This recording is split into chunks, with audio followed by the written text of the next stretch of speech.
All right, so today we have John Stauffer, graduate of Yale, teacher at Harvard, quite a distinguished fellow. Knows a lot about Frederick Douglass and a whole bunch of other topics that interest us here at Rokeby. Today he's going to be talking about Picturing Frederick Douglass, which is based on his new book. Well, it actually came out last year, but newish, in which he and his co-authors discovered that Frederick Douglass is the most photographed American of the 19th century. Which, when you think about Abraham Lincoln, is pretty surprising. We will have books available for sale and signing after the talk. And John tells me that he's found some new things since the book came out. Perfect. That's great. Is that okay for everyone? The images show up better. So, how many of you have read anything by Frederick Douglass? Just less than half. I've written a lot on Frederick Douglass. I teach a seminar at Harvard on Frederick Douglass and Abraham Lincoln. I consider both men two of the preeminent nonfiction writers in the English language. Douglass, in his day, was the preeminent African American in the 19th century. He published 3 autobiographies. 2 of them were bestsellers. In fact, his My Bondage and My Freedom, his second one, which was an extraordinary bestseller, transformed the genre of autobiography. He was a household name by 1846, after the success of his first autobiography. He also published a newspaper. It was published the longest-running African-American newspaper from 1847 to 1863.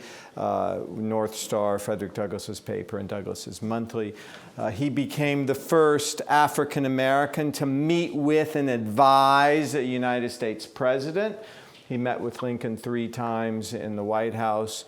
They considered and publicly announced themselves to be friends, in which friendship symbolized equality, whereas today it symbolizes commodification. I'm a friend of the Met because I give them money. But then it really meant both intellectual, emotional, and spiritual bond. He then became the first African American to receive a federal appointment that required U.S. Senate approval when he became the Marshal of the District of Columbia and Recorder of Deeds in the nation, and became the first black ambassador. And when he died in 1895, he was born a slave in 1818. He escaped from slavery in 1838, September 3rd. He called that his birthday in the absence of his unknown birthday. He dies in 1895. And when he dies, the Chicago Tribune, which is still a major newspaper, then it was a major newspaper, a major white newspaper, said that Frederick Douglass was the most substantial American, white or black, in the United States, given his influence as a politician, as a writer, as a journalist. And that was not unusual. A number of papers said that. And this book emerged because I and 2 former grad students, now colleagues, I've written on photography, and we're fascinated. I started collecting Douglass's photographs when I was a graduate student at Yale. And I thought at some point just to systematically bring together all of his separate photographs. And to say he is the most photographed American in the 19th century is significant because it highlights the degree to which a black man is a public face of the United States. And that's significant because the way in which the Civil War got remembered, beginning in the 1880s, was to erase blacks from the face of the nation and to either erase or demonize abolitionists, so that the war is not about slavery. Because if it's about slavery, then what do you do with someone like Frederick Douglass? So from roughly 1890 or so, the Civil War, slavery was incidental to it. It was part of white Northerners and white Southerners reuniting. And it's only been in the past 20, 30 years where African Americans have again become the public face of this nation.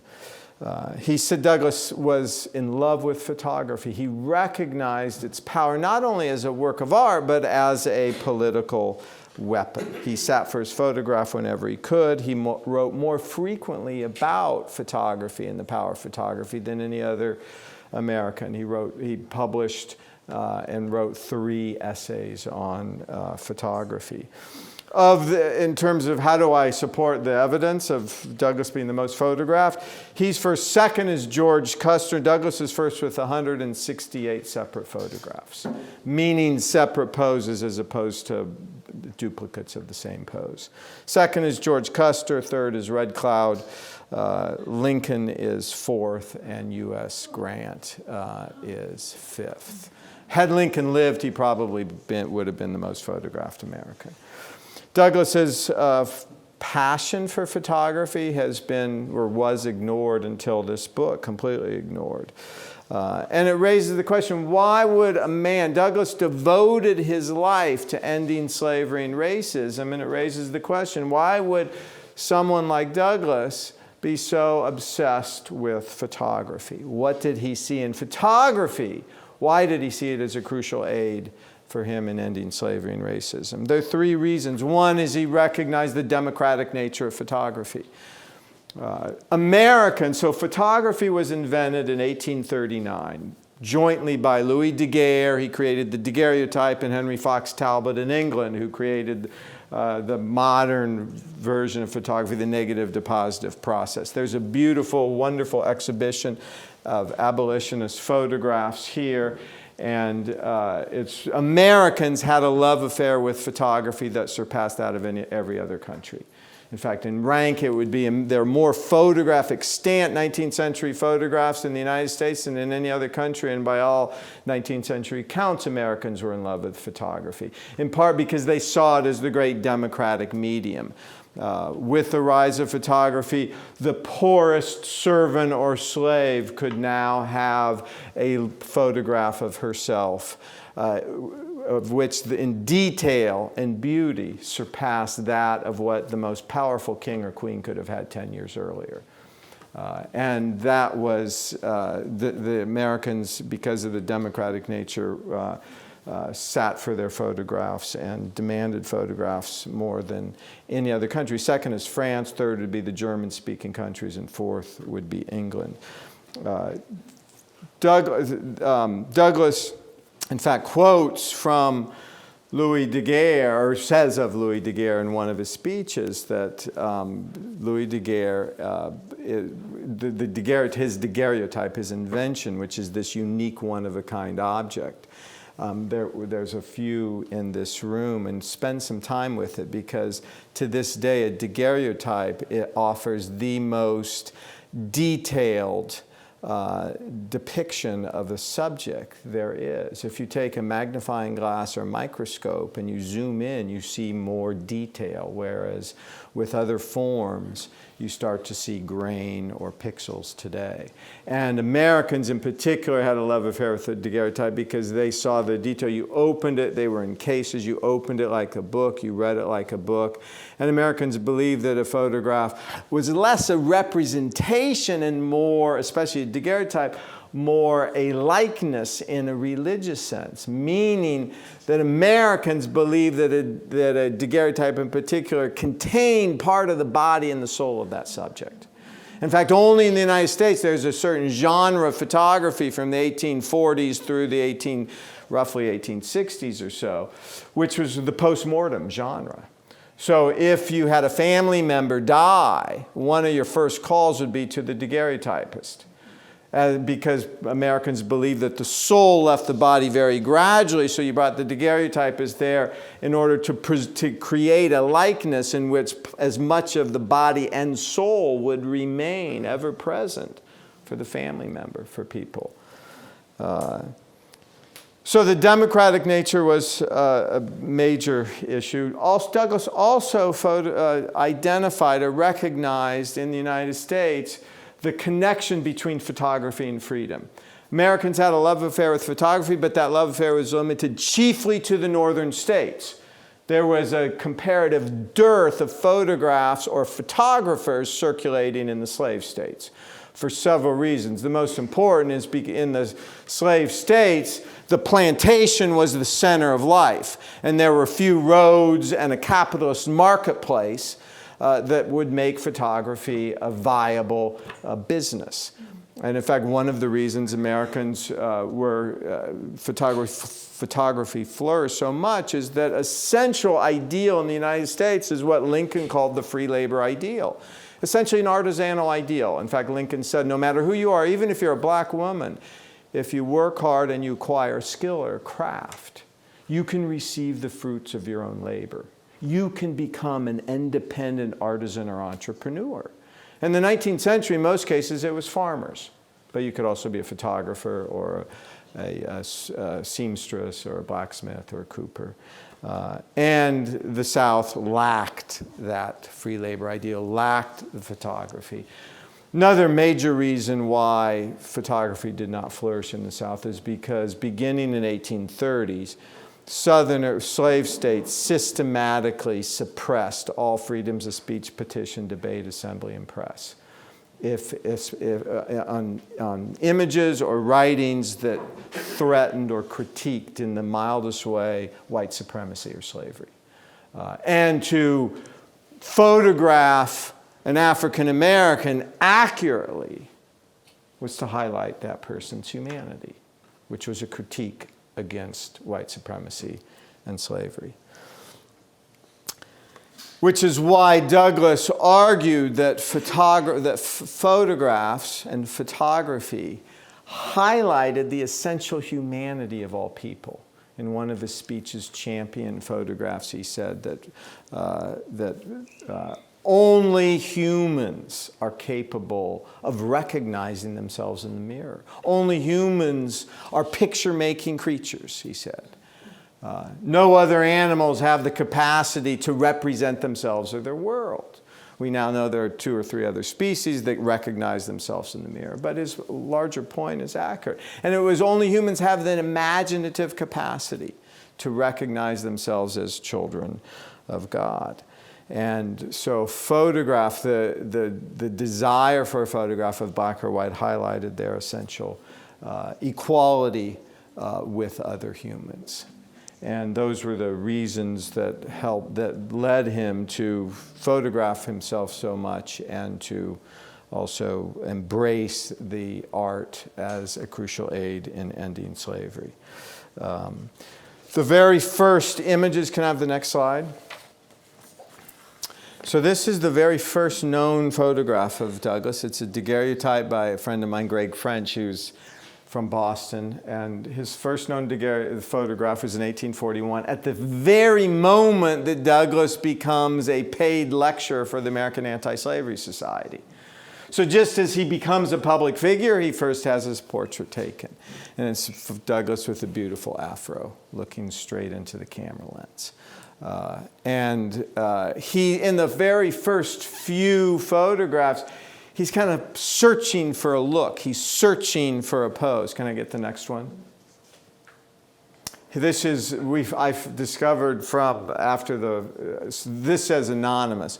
I just found out about a month ago that this is Southworth and Hawes, who's one of the preeminent daguerreotype teams from Boston. Southworth and Hawes also did this amazing branded hand of Jonathan Walker, who was he was imprisoned as a slave stealer because he was a seaman, and he tried to help fugitives escape to the north and was captured. Yes.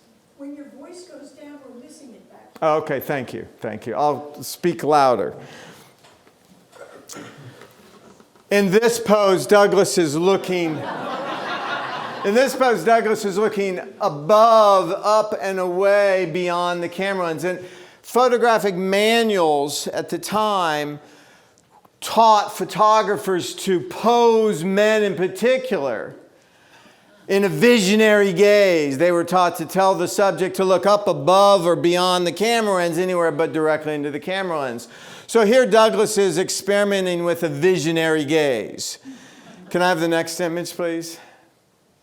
And here's another kind of contemplated look of Frederick Douglass, looking down thinking, the kind of thinking man, which was also a standard pose. I mean, one of the reasons why photography, which I'll get to a bit later, was embraced by men, women, black or whites, is because you didn't have to train, unlike a number of crafts, you didn't have to train with a master craftsperson. So if you're a woman and you want to be a painter, you want to be a sculptor, typically you have to train with a male sculptor or painter. It's like, well, this isn't a profession for women. If you're a woman, you want to be a blacksmith, you're not going to be able to because there's no male master blacksmith who are going to take you on. Photography, all you need to do to learn how to become a photographer is read and have time to experiment for 6 months with the camera. Cameras were cheap. You didn't go to a drugstore and buy the fixer and buy the developer. You had to buy all the different chemicals and figure it out yourself. So if you could read and experiment, you could do it. Can I have the next image? This becomes Douglass's signature pose, staring defiantly into the camera lens. It's a pose that one convert, after hearing Douglass speak, and Douglass was considered one of the preeminent orators of his day. After hearing Douglass speak, she said that Douglass looked, and then saw a photograph. She said Douglass looked majestic in his wrath, and which is a perfect look for someone who had been a slave, who's a black man who's denied equal rights and citizenship in most of the United States. And Douglass would sell his photographs while he gave speeches. In fact, he could command a higher speaking fee than any other American. And this was an age in which being a public speaker was a bit like being a movie star or a radio personality or a professional athlete today. It was one of the few forms of entertainment. People would come from all over to hear a great speech. And so this one is Douglass with his hands clasped. Can I have the next image?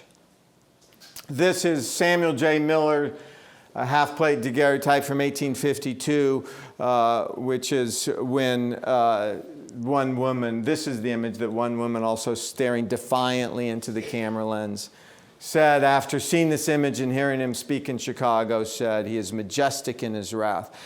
This look encapsulates the protest that Douglass aimed for.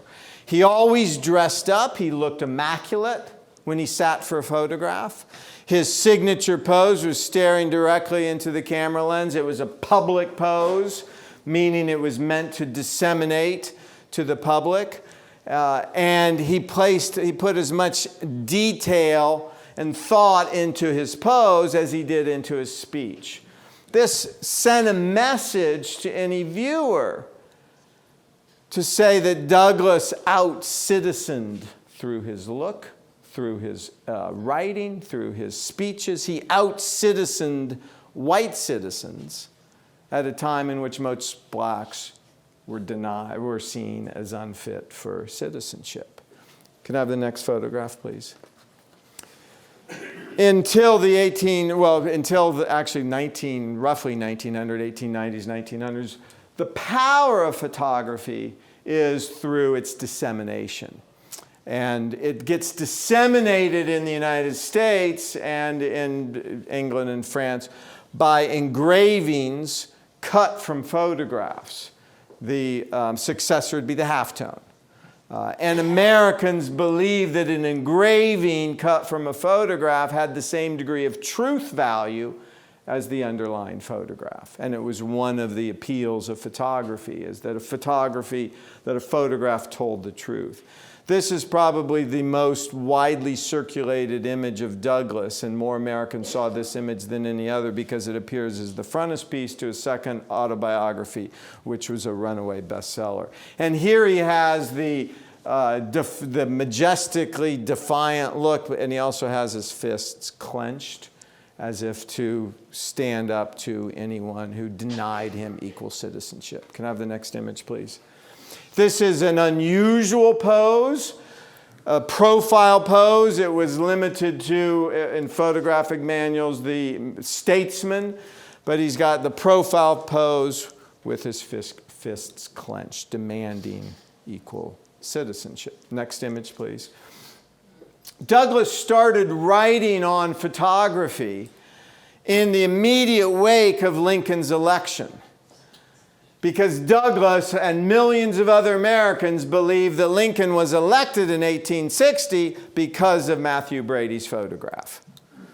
Why? Well, first of all, Lincoln, before this photograph, had never been photographed in a statesmanlike or respectable way. Before this photograph of Lincoln, every previous photograph shows Lincoln in really bad hair. He had a bad hair day. His sleeves are up to about here, and he just looked like a geek. And Matthew Brady said he spent an hour trying to make Lincoln look statesmanlike. He's standing in front of a classical pillar, which was standard for Democratic politicians, statesmen. Brady advertises himself by putting Brady, New York here. He gets the cuffs and the sleeves just right. Lincoln has this taken when he's in February of 1860, right before the Cooper Union address, where he introduces himself to an East Coast audience. And then it appears on the front page of Harper's Weekly, the most widely circulated magazine, illustrated magazine in the country. Think of Harper's Weekly as the direct precursor to Time magazine or Life magazine before the internet, where everyone read it, where everyone knew what the cover was. And in fact, the transfer process, the weeklies, the illustrated weeklies, ignored the transfer process. Here it says, you can't read, it says photographed by Brady. Not engraving based on a photograph, but photographed by Brady.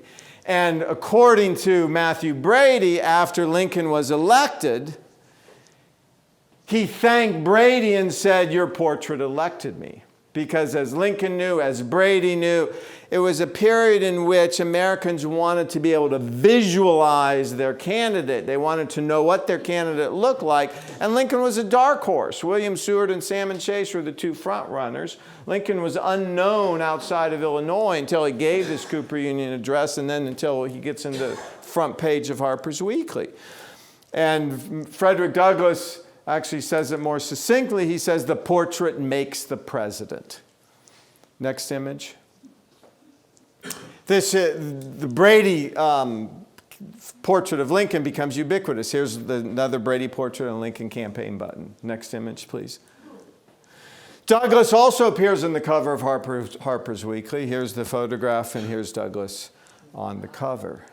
And this was, you can count on two fingers the number of Harper's Weekly's covers that are devoted to one eminent person. When 10 fingers from 1850s when it starts until 1890s, which conveys his significance. Next image, please. I'm going to show you a few images that are very unusual. Douglass's great fame was as a speaker, as a writer, and here is one very unusual and rare image of Douglass mid-speech. And here's Douglass speaking. It's at the Tuskegee Institute, 1892, and there's the young Booker T. Washington at his side. Next image, please. This is a very rare daguerreotype at Casanova, New York, Fugitive Slave Law Convention, where Douglass is sitting down here. It's a completely mixed race abolitionist meeting. The abolitionists were the first civil rights movement and human rights movement. It thoroughly integrated, at least as integrated as the modern civil rights movement in the 60s. This is Douglass's close friend Gerrit Smith giving his speech. After he finishes, Douglass will stand up and give the keynote address, so to speak, at this convention, vigorously attacking the fugitive slave law, which turns northern soil into hunting grounds for the pleasure of slave catchers. Next image, please. This is Douglass at his desk at Cedar Hill in Washington, D.C., the home that he purchased after the war when he becomes an elder statesman. This is his back. His portrait is there. His dog is at his side right there as he's writing. Next image, please. This is for Douglass, photography was not something that was used as a personal memento. Of his 5 children, And this is not in the hard copy because I just discovered it about 2 months ago after the book came out. This is the only known photograph of Douglass with any of his 5 children. It's the young Annie, who's about 6 years old. It was the Southern University. It was, this is a print from an ambrotype or daguerreotype, and at a college that was African American and created in Reconstruction. Annie's about 6 years old. Notice that Douglass is slouching, so it elevates Annie, so she appears more dignified. She dies in 1860 from an extended illness, and Douglass was more emotionally attached to her than any other child. There are no photographs of Douglass with his first wife, Anna Murray. Only a few with his second wife. Can I have the next image, please? This is his second wife, Helen Pitts, who's staring at him, and her sister, Eva. But these are unusual photographs. Most of the photographs of Douglass Sappho were meant to be public images, meant to be part of his message of protest and demanding essentially equal citizenship. Next image, please. Here's a wonderful image of Douglass with his second wife, Helen, when they're on their honeymoon at Niagara Falls. And this is actually in a studio. It's a false facade. And you can see it by the waves right there. And it was very common for these studios to have these elaborate facades. And this, again, is an unusual, very unusual image. Next image, please. So who photographed Douglass? They were men, women, blacks, whites. This is Lydia Cadwell, one of the thousands of female photographers. Because as I mentioned, all you needed was be able to read and have 3 to 6 months to experiment until you're on the road. Lydia was one of the most accomplished photographers in Chicago. This was from 1875. Douglass typically had himself photographed when he was on the road giving speeches. And he was on the road far more often than he was at home. He was continually on the road giving speeches. In fact, because public speaking could generate such high income, he helped support his newspaper through his public speeches. So these are 2 beautiful cabinet cards by Lydia Cadwell. Next image, please. This is Cornelius Batty, an African American who photographed. This is one of several photographs by Cornelius Batty. Next image, please. This is Phineas Headley and James Reed, an interracial photography team based in New Bedford. It's a cabinet card from 1894. This is Douglass with his grandson, Joseph. But it's not a personal shot, it's a publicity photograph because Douglass gave a speech.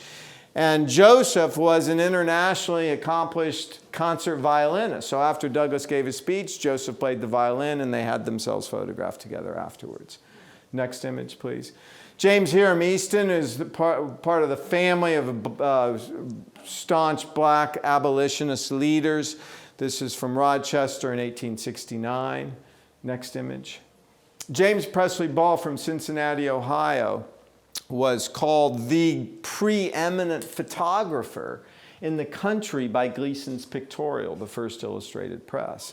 Ball had this lavish photography gallery. The actual carte de visite is not in great shape. The underlying image is very good, though. Next image, please. And this is Ball's great Daguerrean gallery that appeared in Gleason's Pictorial, the precursor of Harper's Weekly. So you get a sense of what a photography studio was like.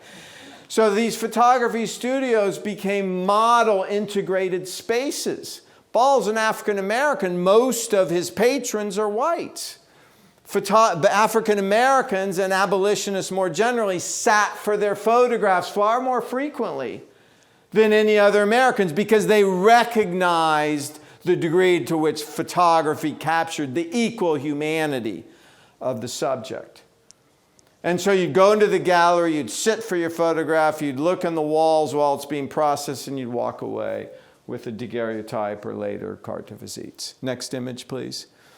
This is a Matthew Brady carte de visite of Douglass. It's a beautiful carte de visite where Brady captures the light in his eyes. Brady at the time Actually, by 1860, Brady's eyes were so bad he didn't photograph himself. And he's often been criticized because he still puts his name on it. But that was common at the time. It's just like a director will put his name on a film, even though a film director never looks through a camera.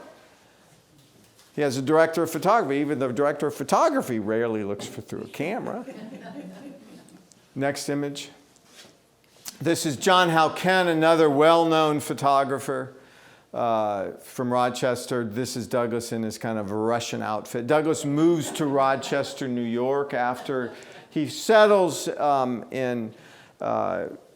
after becoming free from slavery. He works as a manual laborer in New Bedford, is discovered by William Lloyd Garrison as a lecturer, and he then starts lecturing for the American Anti-Slavery Society, telling stories about his own experience in slavery.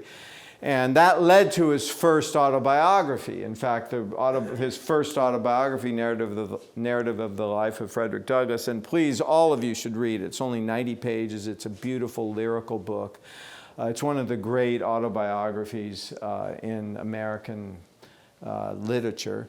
And he published it because when he was telling stories of his life as a slave, he's a fugitive. So he doesn't want to say who his master is and where he's from. And he is considered such a brilliant and accomplished orator that increasingly he's accused of being a fraud. Newspapers start publishing accounts of people saying there's no way that Douglass could not have had any formal education. There's no way he could have been a slave. His command of language is so sophisticated. His oratory is so sophisticated. There's no way he could have been uneducated. He must be a fraud. And truth-telling is the most powerful weapon of an abolitionist or an anti-slavery advocate, because if you tell the truth about what slavery is, it's about dehumanizing someone. And so Douglass, with this threat of not being truthful, decides to throw caution to the wind and write a tell-all. And he does, and he tells who his master is, Thomas and Huald. And in fact, Huald, one of his masters who lives in Baltimore, after reading it, first it was banned in the slave states, but Huald got a copy of it. He read it and he published in a newspaper an editorial saying, I will go to any length possible to capture Frederick Douglass because he's my property. So the American Anti-Slavery Society sends him to England, Ireland, and Scotland for protection. Douglass almost stays there because it's the first time in his life where he experiences a dearth of racism. And the only reason he returns is because of his sense of responsibility to his fellow blacks. And when he returns, he wants to become an editor, and he wants to start his own newspaper, which is an even greater rise in stature because a speaker has fame, but an editor at the time was considered a true leader and intellectual in a way that an orator wasn't necessarily so. Next image, please. And so he moves to Rochester to start his own newspaper so he doesn't have to compete with William Lloyd Garrison's Liberator. George Kendall Warren was a Cambridge, Mass, very well-known photographer. This is a photograph, and this is the engraving that appears in Douglass's the first of two editions of his third autobiography, The Life and Times of Frederick Douglass. Next photograph. And this is Alexander Gardner. Photograph of Lincoln's second inaugural, and you see Douglass right here. And there's Lincoln right here. Now we know, but even before the photograph, we know that Lincoln they had already met twice, they'd already defined themselves publicly as friends. Douglass had been a crucial advisor to Lincoln, particularly in terms of becoming more radical at arming blacks. And by this point, by the second inaugural, not just Douglass and Lincoln, but virtually every white American recognized that the only way the Union could win the war is because of the crucial help of blacks.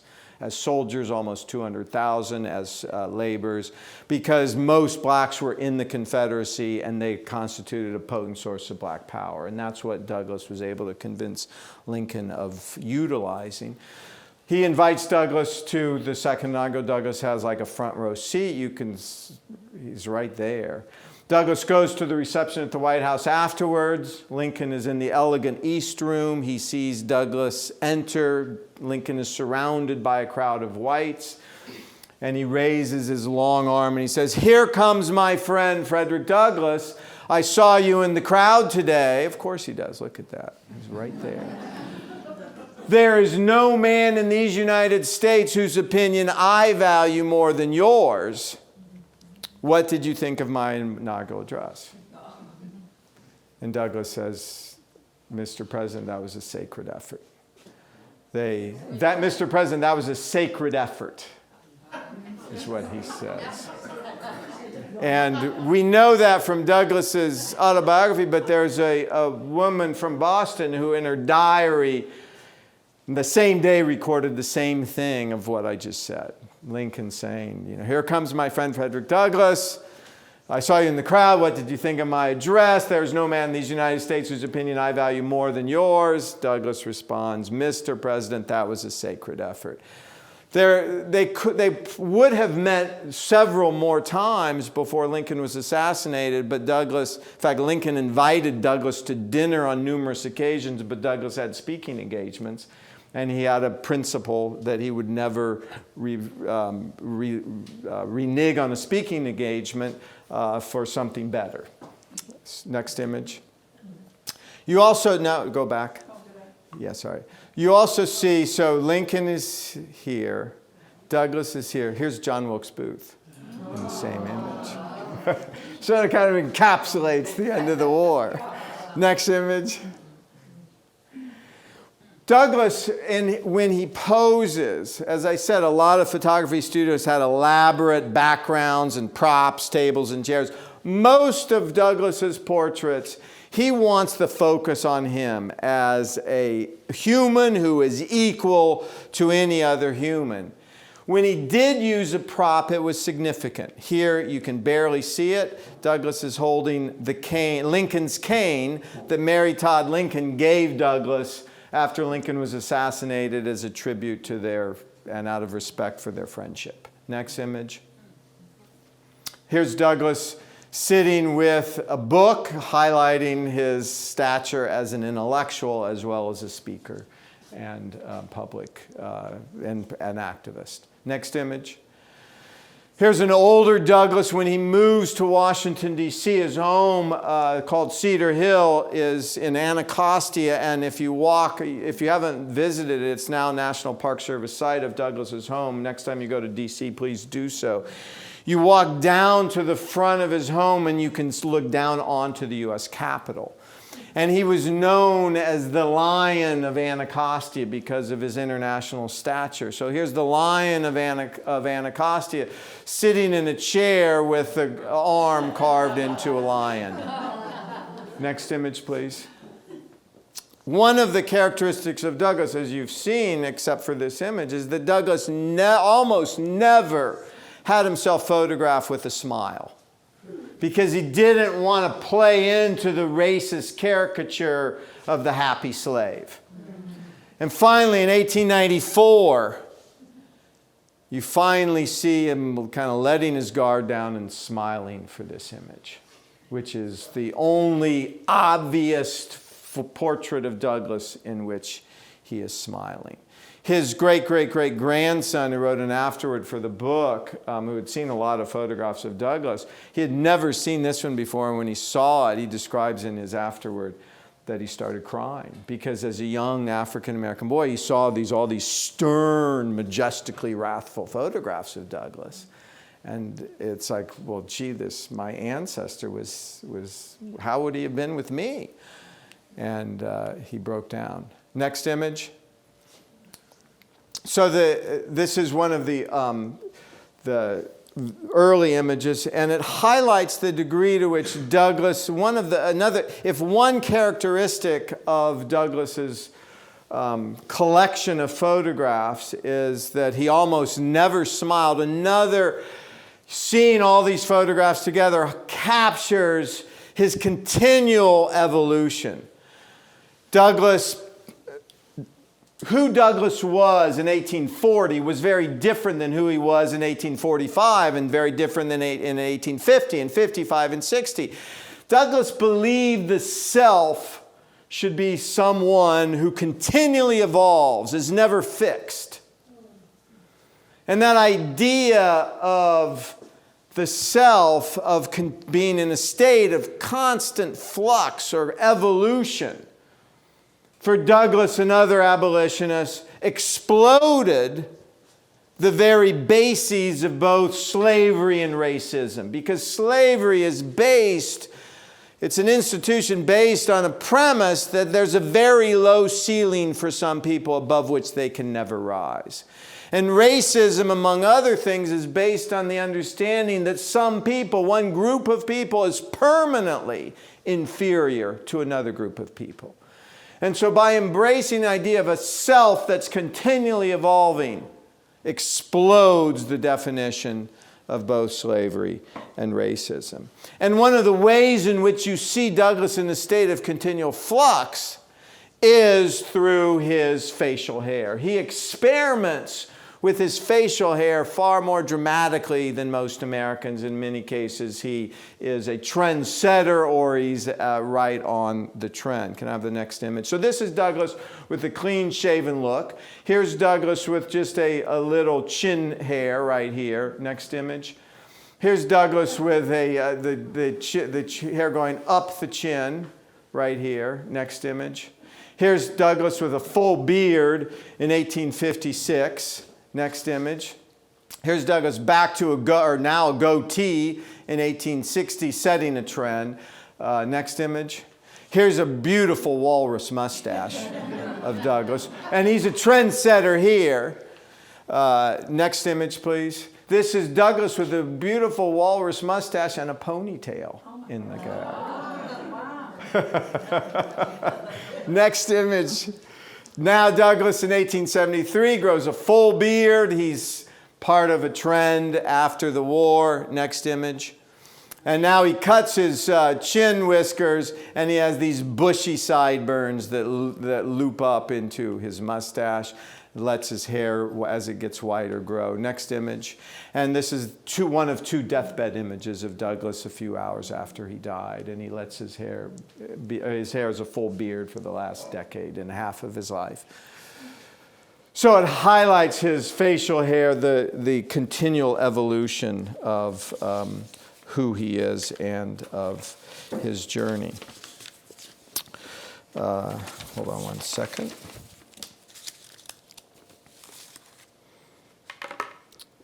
Douglass's portraits have served as an important visual legacy in the 20th and 21st century, inspiring art that could break down racial barriers. And now let me show you a number of legacy images. After he dies, Douglass's images continue to fight. Next image, please. So this is in 1968, Douglass is on the cover. He was on the cover of Harper's Weekly in the 1870s. Now he's on the cover of Life magazine based on the daguerreotype in 1968. And in the 20th century, the thousands of muralists, artists, sculptors used the photographs of Douglass to continue agitating for equal rights in the 20th century. And this life cover is based on the daguerreotype owned by the Met. Next image, please. There are a number. The most common 20th century legacy image of Douglass is as a mural. This is David Fichter. It's actually now been destroyed because this is a few blocks from where I live. The King Open School in Cambridge has been gutted, and they're building a brand new building, and unfortunately they didn't preserve this beautiful mural that was built with an artist and some of the students, the middle school students at the King Open School. Next image. This is a sculpture of Douglass at Faneuil Hall based on My Bondage and My Freedom image. Next image. This is Deborah Browder and Heidi Shork Douglass in Roxbury, Massachusetts. Actually, you see another version of this carte de visite, which is the basis for this mural, right in this room, right there. I think it's right there, so make sure you go in there. Next image, please. There are two postage stamps based in Douglas. This is the second one, 1995, based on Samuel Facet's carte de visite from 1864. In fact, instead of his hand going here, he turns it down, or he turns it up for the postage stamps where he's holding it down. Next image. And this is a anti-racism mural in Northern Ireland. It's the largest visual image. Any of you been to Belfast? One of you. Do you remember this mural? So the mural is one of the highest spots of Belfast. It's a huge mural, probably over 20 feet wide and 6 feet high. It's on a piece of concrete. And it's based on this Matthew Brady image. Douglas, when he goes to England, Ireland, and Scotland, he falls in love with Ireland. And the Irish there loved him. And so this mural was actually destroyed, but then reconstructed in Belfast. So there's essentially the same mural is still there. Next image. And there's this Dan Devaney, who created the one in Belfast, also did one in New Bedford, which is also a very large mural in New Bedford. It's a labor history mural. Next image. And here is Douglas in his psychedelic look from the 1960s. So the radical of the 1850s through 80s is donned as the radical of the 1960s. This was also destroyed in 1987. It's one of the problems with murals. If the building is destroyed or gutted to put in a new building, chances are the mural is too. Next image. And here's the Gang of Peace, 4 African American leaders. You have Douglas, Du Bois, Elijah Muhammad, and Malcolm X. Next image. And that's it. Let me just close by saying Douglas took advantage of the new technology of his day in much the same way that activists take advantage of new technologies today, from Twitter and Facebook to cell phone photos and videos. Douglas's portraits inspired 20th and 21st century artists to create thousands of murals, as I showed you. And his legacy protested against lynching, segregation, lobbied for civil rights, celebrated Black power. In a sense, Douglas's image dignified the black body that white Americans have so often tried to destroy, according to Ta-Nehisi Coates in his new protest book. So in the largest sense, what's the significance of these photographs? They contribute to, or Douglas, in a sense, with his photographs, helped launch one of the great battles in American culture. It was a battle between racist stereotypes of African Americans, and you all have seen them, they're all over the place, versus dignified self-possession. The African American is an equal human. Across 50 years of photographs, Douglas fought for the public image of African Americans as equal citizens. Across the next 120 years in his visual afterlife, the photographs have fought on. Thank you.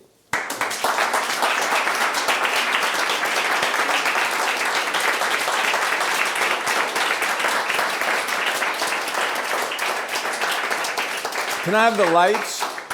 Any questions, comments, criticisms? Yes.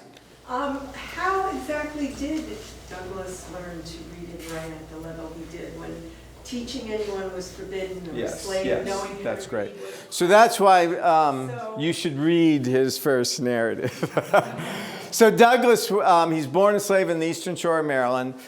I did a book on Douglass and Lincoln, and so I argue that they're the two preeminent self-made men, and for Douglass, self-making was about continually evolving.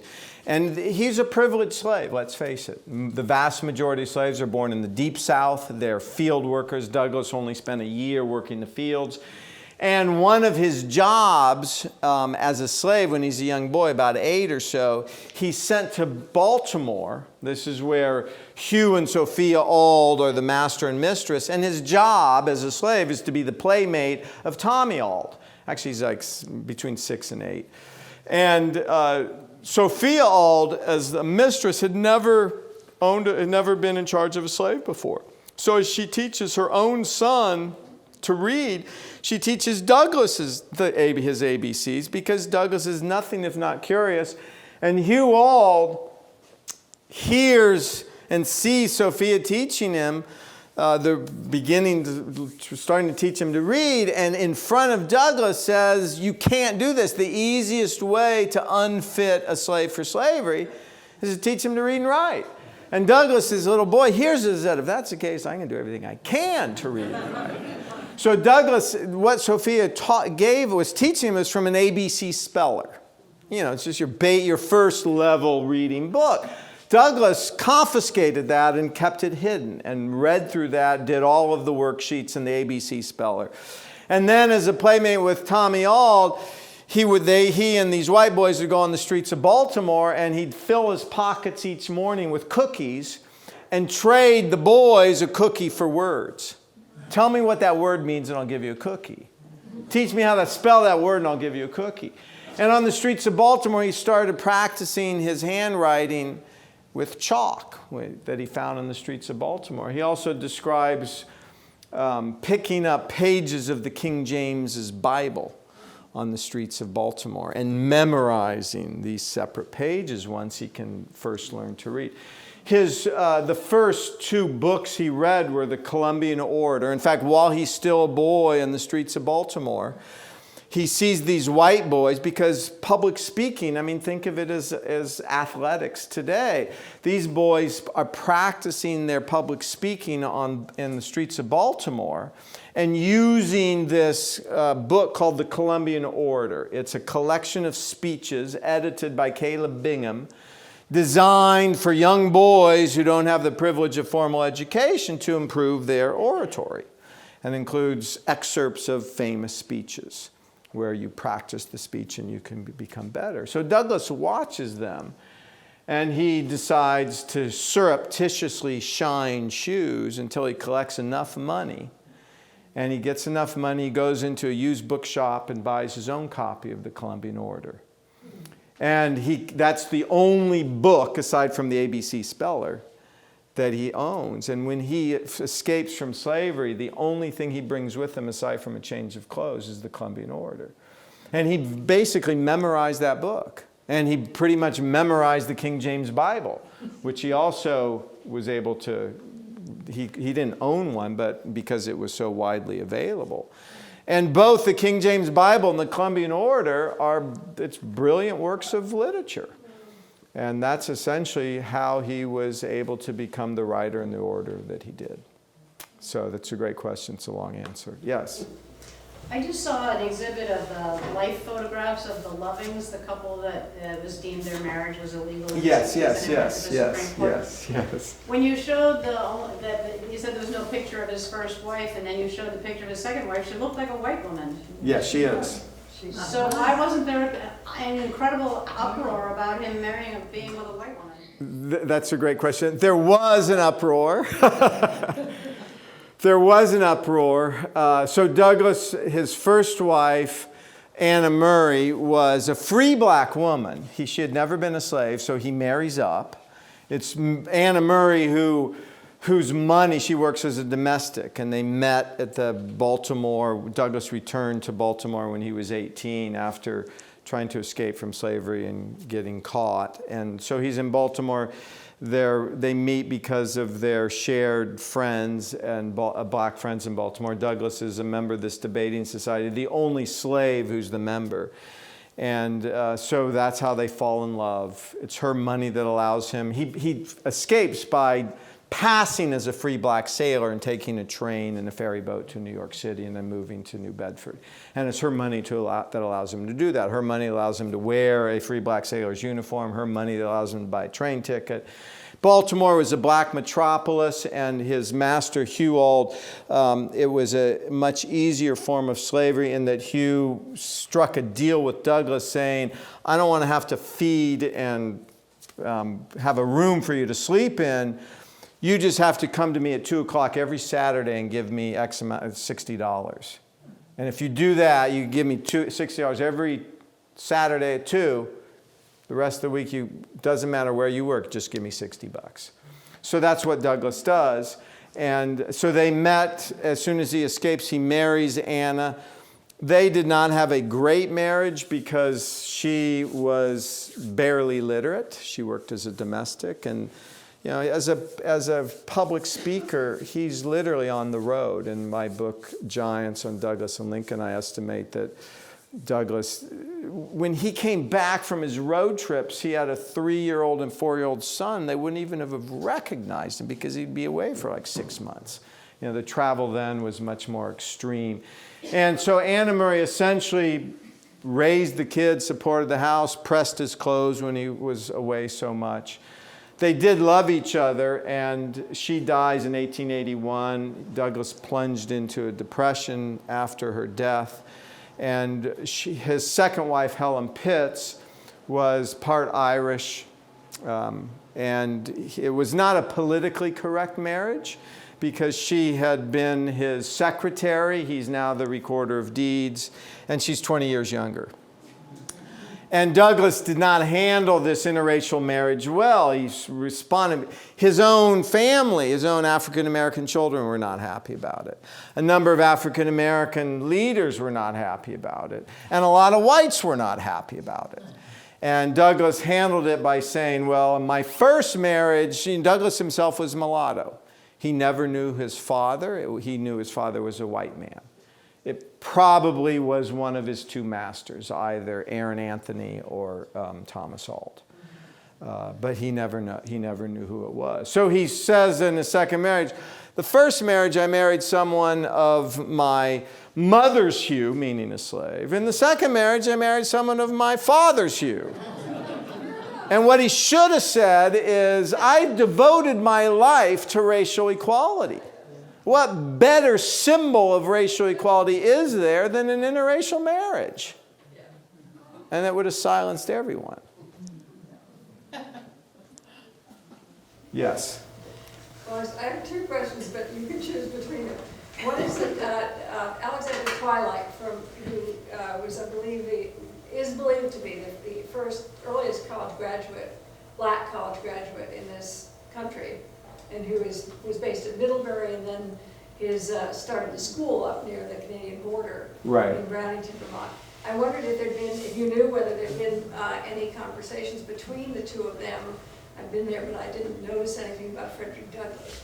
No, I actually haven't either. So if any of you in this room, there's nothing, I've literally gone through every single letter from Douglass in the big archive is in the Library of Congress, but there's also a large archive in Rochester, the University of Rochester, and there's nothing from Douglass. That doesn't mean they did not meet or did not know each other, because there's so many people he met on the lecture circuit without correspondence. So, but there's no correspondence between them, no extant correspondence, unfortunately. But I agree with you. I think that given both men's stature, one would think that they would have met. Now, Douglass did not. He was in Vermont, but as a public speaker, he was dependent upon roads. And in fact, Douglass was a big, burly, muscular guy. He was about 6'1". He had a great constitution. He was rarely sick. And that was important for public lectures because the travel circumstances were so horrific. In the book on Douglass and Lincoln, I describe how even when the early train rides, basically you were coughing most of the trip because smoke was like just wafting through the cabins. And there was no sleeper cars until 1860s. So if you took a train, the early trains through the 1850s, they went 30 miles an hour. And you're just sitting in these hardwood chairs, and often for 12 hours, and you're changing trains a lot. What was the second question? The second question was just about your own experience. What drew you to Douglass in the first place? What's your first? That's a great question. So the two two factors. First is a central experience of my own upbringing. I grew up in Iowa, Nebraska, and North Dakota, small towns, and a central fact of my upbringing was K through 12 grades. I was in 9 different schools, so I was moving pretty much every year, every other year. And fortunately, I fell in love with literature and history when I was about 12 or so, and when I was 14, a friend of mine, Freddie Davis, who was from Omaha, African American, and gave me a copy of Narrative of the Life of Frederick Douglass, this little 90-page book. And I read it, and in a weird way, I wanted to become Frederick Douglass. Even though, the book is about this, Douglass describing his life as a slave, and it's like, I wanted to be him. And I found it difficult reading, but it was immensely empowering and powerful. In fact, one of the central messages of the book is the degree to which language and a powerful story can transform the self and society. That's a central theme of the book. And I didn't understand race at the time. I didn't really understand the power of language and of storytelling. But reading Douglass is one of the major factors that led me then to Lincoln and Emily Dickinson and others. Like, wow, if I like this so much, what other stuff is there around the same time period? And it's the Civil War era. And so that was one of the reasons why when I became a grad student, I was drawn to that era. I knew I wanted to write on and teach things that I was passionate about. And Douglass was as early as 14. And the professional reason, when I was at Yale as a grad student, the abolition movement, at that time there wasn't a single book that described the abolition movement as a civil rights movement. Every single book on the abolitionists described abolitionists solely as whites. And then there were 2 books that focused just on black abolitionists. And that's it. So the idea that the abolition movement was a civil rights movement or human rights movement was absurd, and I was interested in Douglass, and partly through Douglass and Garrett Smith, I showed one slide. My first book in the dissertation, I discovered a cache of interracial letters between Frederick Douglass and John Brown and Garrett Smith, and then James McCune Smith, who's an African American, the foremost black intellectual before Du Bois. McCune Smith was born a slave legally in New York City, applies to American colleges, is denied admittance on account of his race, and ends up getting a fellowship to the University of Glasgow in Scotland, which is better than Harvard or Yale or any other university at the time. And he returns in 5 years to New York City, having received his BA, his MA, his MD degree, and he did a residency in Paris for medicine. And he's fluent in 6 languages. And he starts an interracial medical practice in Broadway, fashionable Broadway, New York City. He's the first black to publish a peer-reviewed medical, he publishes 2 peer-reviewed medical papers. And he and Douglass became close friends. And these cache of letters that I discovered are over 500 letters between these black and white friends who are all political abolitionists, which for me was a wonderful evidence of the civil rights nature, of the integrated nature. And so essentially the first book was a collective biography of those 4 men. Yeah. It's a terribly broad question, maybe, but I'm just curious about what your assessment was of Abraham Lincoln's, in his heart of hearts, how he felt about race and how that affected his relationship with Frederick Douglass. That's a great question. So let me try to be brief. I mean, it's a central theme of the dual biography I write on Douglass and Lincoln called Giants. But so to appreciate Lincoln, and I do think Lincoln is a brilliant writer. As I said, Douglass and Lincoln are 2 of the preeminent nonfiction writers in English. Lincoln, to appreciate Lincoln, he's first and foremost always a politician. I mean, he devotes his career. I mean, one of the parallels between Douglass and Lincoln, neither of them have any formal education. Douglass is a slave. He receives not a day of formal education. Lincoln receives less than a year. Both men grew up in vicious backwoods communities. Douglass as a slave, Lincoln in these really vicious backwoods communities in which the two most popular forms of having fun for men was drinking and fighting. Serious, literally. And Lincoln, like Douglass, they fell in love with literature. Lincoln in Indiana and Illinois, it comes from a far more racist community than where Douglass settles in Massachusetts and New York. In fact, both Indiana and Illinois had these what's called Sundown Laws, which by late 1840s prohibited any black from settling in the state. And so to be an abolitionist like a William Lloyd Garrison or Frederick Douglass in Illinois was suicidal. In fact, Elijah Lovejoy is a famous abolitionist from Illinois, not too far from Springfield where Lincoln lived, who was murdered because he tries to publish an abolitionist press. And so Lincoln embraced colonization. He never called himself an abolitionist in his entire life. He embraced colonization, which is a racist solution to the problem of slavery. It's to say, I hate slavery, but blacks and whites aren't equal, or at least they can't live together because so many whites think they're unequal, so let's just deport them all, or encourage deportment. So it's a racist solution. Lincoln embraces colonization until January 1st, 1863, until the final Emancipation Proclamation. Douglass, when Lincoln is elected, recognizes, Douglass votes for Lincoln, even though Douglass is a founding member of the Radical Abolition Party, which is a more radical version of the Republican Party.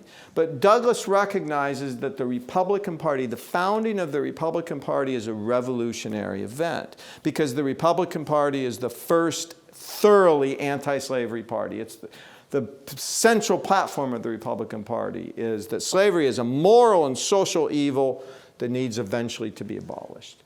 So when Lincoln was elected, he's the first anti-slavery president in the history of the country to be elected, which sparked secession.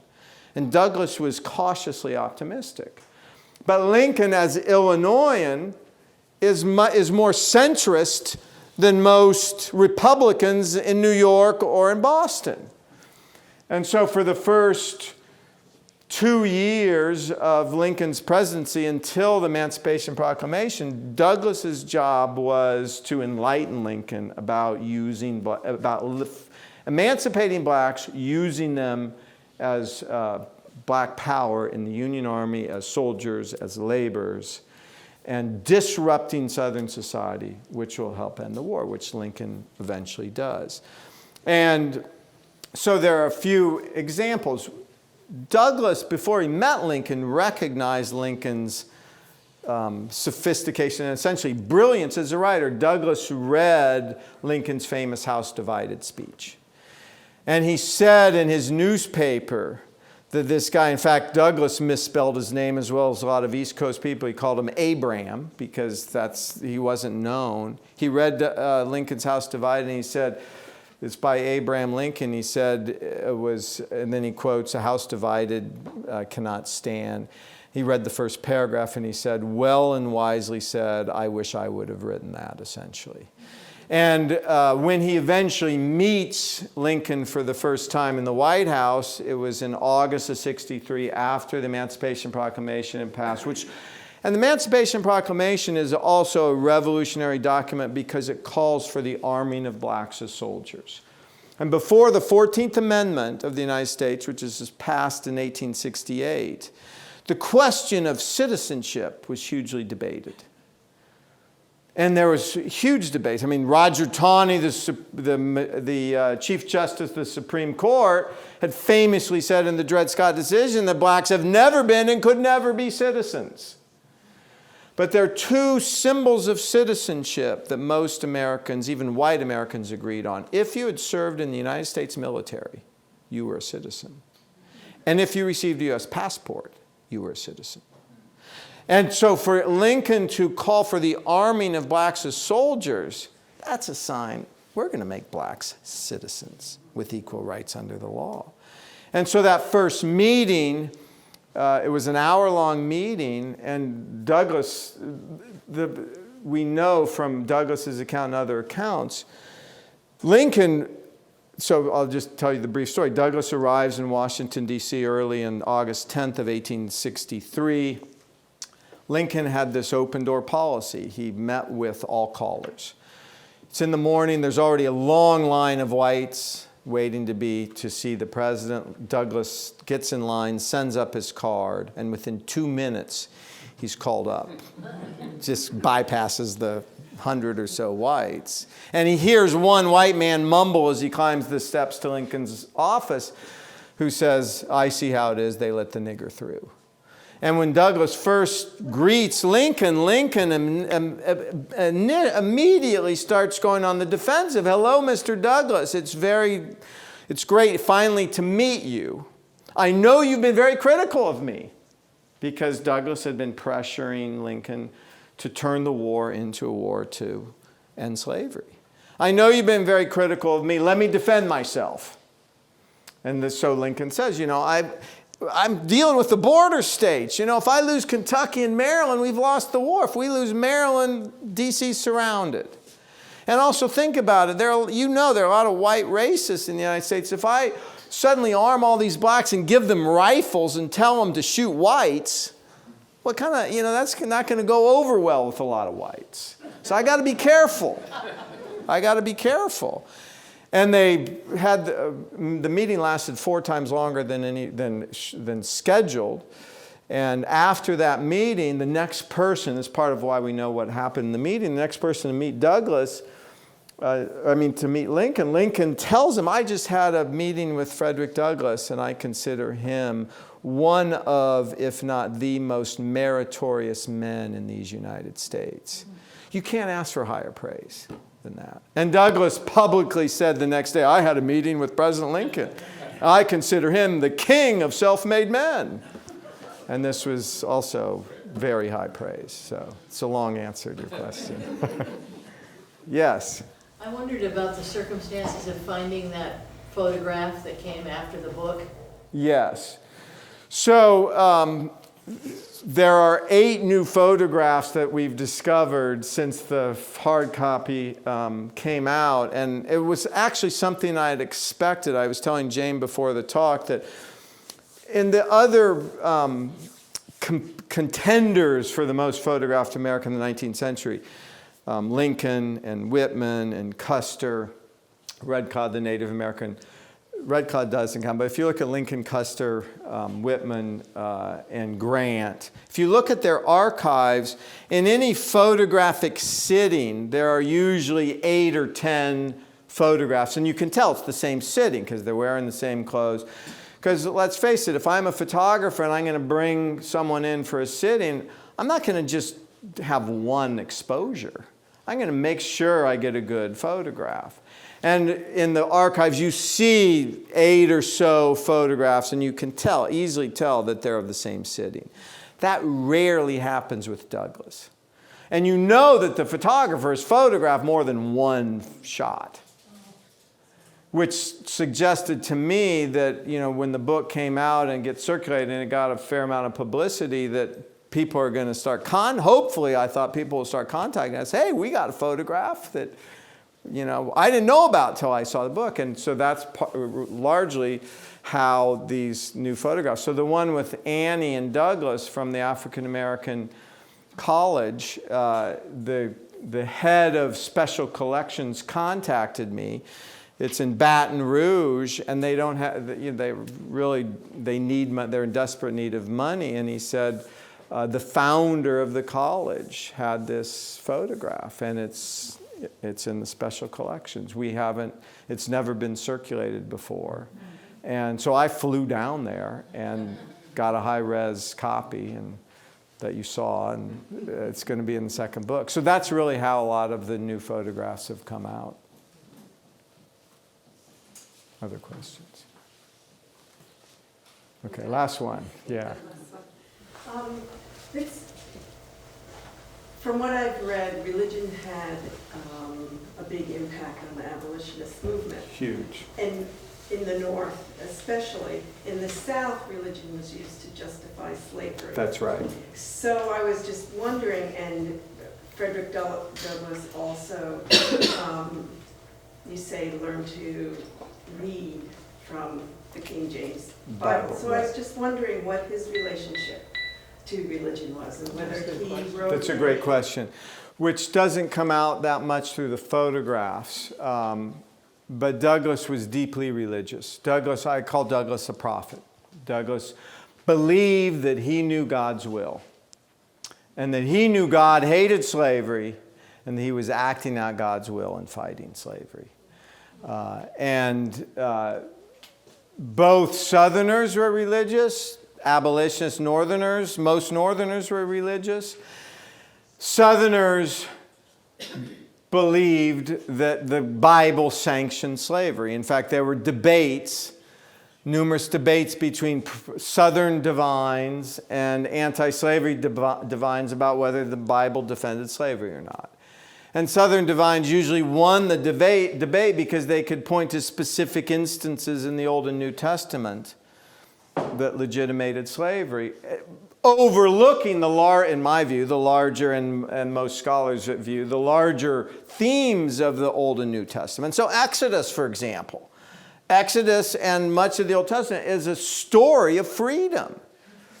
Jesus' story is a story of freedom. It's of spiritual freedom and also of personal freedom, although there are specific instances, because when the New Testament and Old Testament books were written, it was a period in which slavery was unquestioned.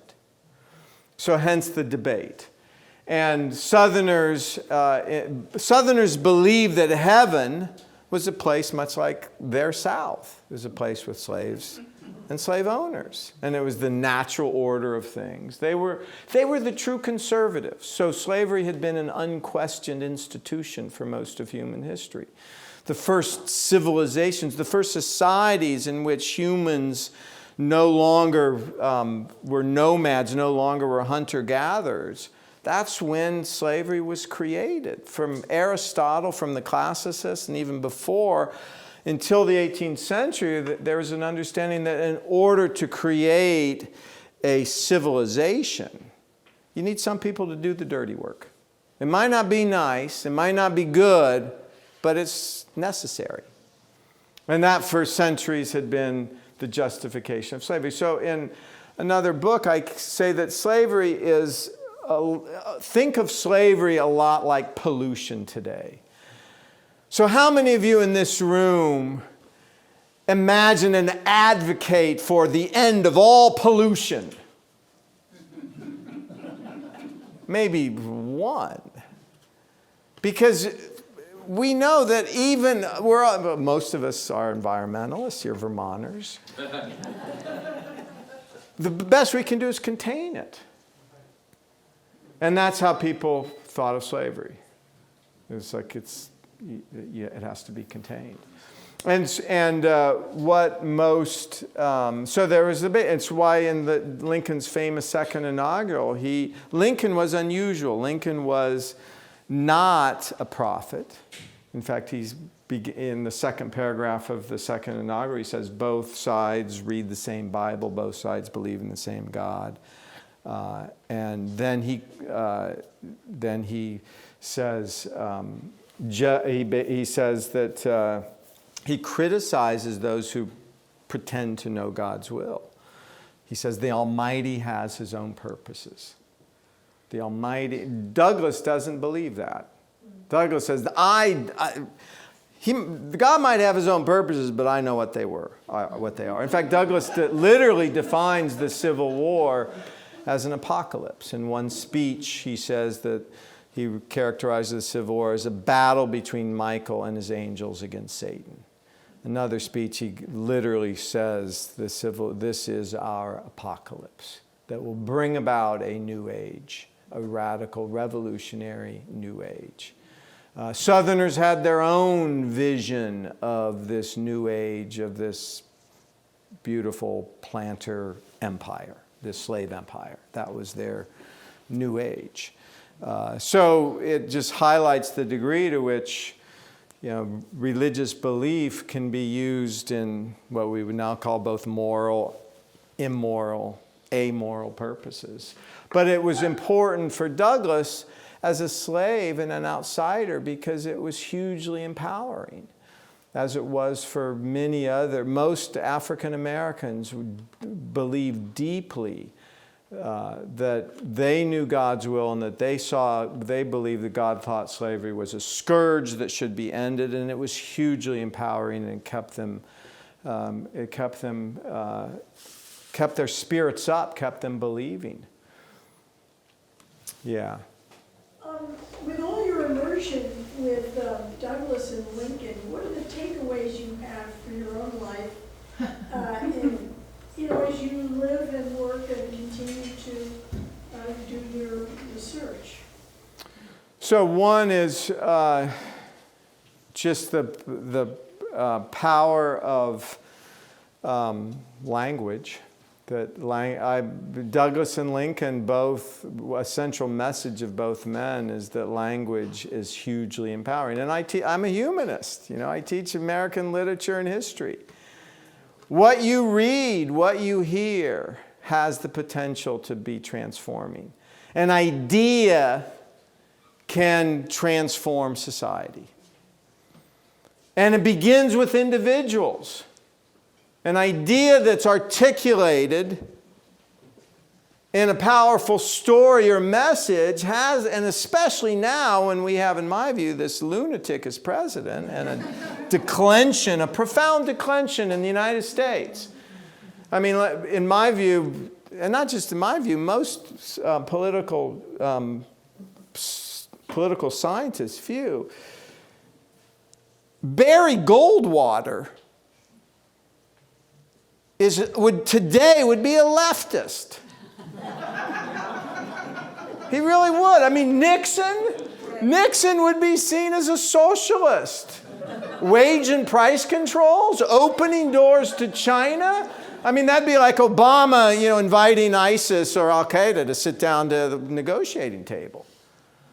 I mean, truly, Nixon would be seen as a socialist radical.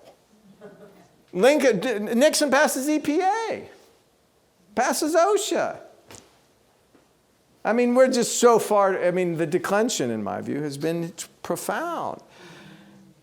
But Douglass is a great example of, someone who articulates this vision of society that gets circulated, that gets picked up. The abolitionists in general do. The abolitionism begins as an idea that gets circulated through words and images and ultimately changes the world. And in 1770, there wasn't an acre of land anywhere in the New World that had outlawed slavery. In fact, you all should know this. What is the first constitution in world history that about Vermont? In world history, that's how new anti-slavery is. So in 1770, slavery was unquestioned. 100 years later, it had been abolished everywhere. And that success is because of an idea that gets circulated. That is hugely empowering. So that's one of the most powerful lessons. And the second, for an individual standpoint, is just the idea of self. I completely endorse Douglass's notion of the self, of continually evolving, continually, avoiding the sense of fixity, which requires a huge amount of, or at least for me, you have to be willing to confront unknowns, of enter into new territory, of be willing to treat seriously an idea or a person or a place you might never otherwise thought of doing, because of this notion that it can enhance you. It can help the continual self-evolution or flux. Yeah. In the famous 4th of July speech that Douglass gave, did you come across anything to indicate what the reaction of the crowd was to that speech? The reaction of the crowd was extraordinary. And Douglass's famous 4th of July speech was also published as a pamphlet, so far more people ended up reading it than hearing it. And Douglass, it was one of, I mean, Douglass gave this 4th of July speech in July 5th, 1852 in Rochester, and it was to kind of a hometown crowd. It was the Ladies' Anti-Slavery Society of Rochester invited him to give the 4th of July oration, but the speech was widely circulated as a pamphlet, and it highlights Douglass's brilliance or mastery because it involves a double reversal. He starts out by putting his audience at ease. It focuses on the national founding, the Declaration of Independence, and he's, basically for the first 20 minutes says, you have good reason to be proud. And it's mostly white audience. You have good reason to be proud of American history. And this document, this declaration, and the founders, even though most of them owned slavery, he said they created this document and they were practical abolitionists, which is accurate.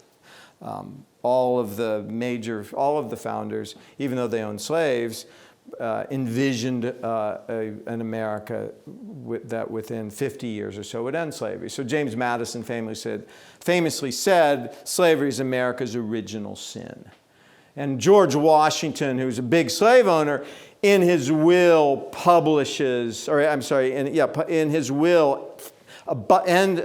emancipates all the slaves, and he publishes his will, and it gets circulated everywhere.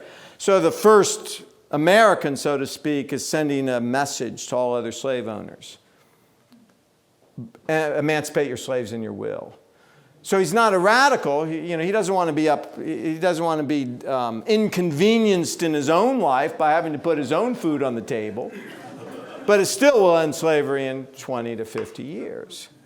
And so then after 20 minutes of putting his audience at ease and grabbing their attention, he just slams them. He said, this is a slave nation. Every single institution in the United States is marinated in slavery and racism. And then he ends by lifting them back up. So it starts with the present where he puts them at ease. Starts with the past, puts them at ease. Present it's a 2-hour talk, an hour and a half, he just slams them. And then at the end he lifts them up, he looks to the future. Says, I end where I began with hope. It's a double reversal. And it's a Jeremiad, which is rhetorically one of Douglass's great tropes. A Jeremiad is a story or song of lament that seeks to inspire audiences to rally and become activists to restore their society or their nation to a previous era or vision of greatness. And unfortunately, in my view, Donald Trump, even though he doesn't know what a Jeremiad is, uses that as his campaign slogan. Make America great again. At a time in which we were a white nation, a white man's democracy. That's what he's campaigning on. He doesn't know it, but it was very appealing. It was very appealing to a lot of people. So I'll just end by just saying that please read Douglass. If you read Douglass, you will see how inspiring he is. He's inspired me, he's inspired millions, and he can inspire us to recover the ideals of our nation. Thanks.